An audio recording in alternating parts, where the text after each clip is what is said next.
Poder Judicial hace su trabajo. Cada quien su confiabilidad está sentada en la mesma. Essa aqui é a opinião do parlamentário para PNP, Gwendolyn Marcelina, tocante o veredicto de BZV. Bom, mita mira, seguro tomando nota, mita quer nostura mira que o poder judicial toma sua decisão ribadiente, mita espera cada quem também por assim usa de nam próprio consciência, para assim nem por um tique mais tranquilo riba e sucesso não está passando. Nós semana pedi de mesmo reunião também, for de tempo comita de staten com minha manda pedi reunião que vai afanar não de fundação de BZV e não manda carta explicando que não guardatura processo não judicial cara não caminha para assim e não por vindo uma boa apresentação no parlamento e me dá espaço para esse processo de e à vez me querer o qual que o ministra a hanha também uma moção de desaprovação de acto de nossa fração e também de fração de coalição é importante para por mostrar se que cada quem sua confiabilidade está dentro da mão também.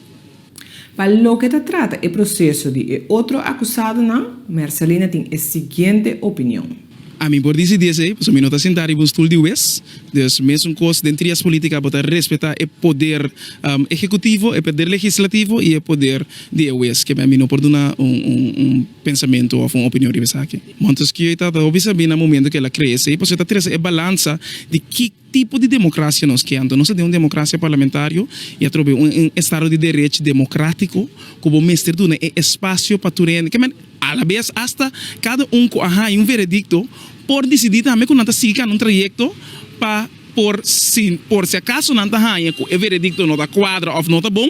para defender na mesa que é do nabo é espaço que tu vai para se você sentir inocente prueba boa inocência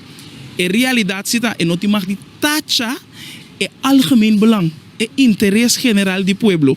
É sempre tenho por bater sempre por salvaguardar e também como representante do povo, assim o máximo esforço nessa maneira boa assim bo primitimento. Guarda Costa Corchão saca um comunicado de quando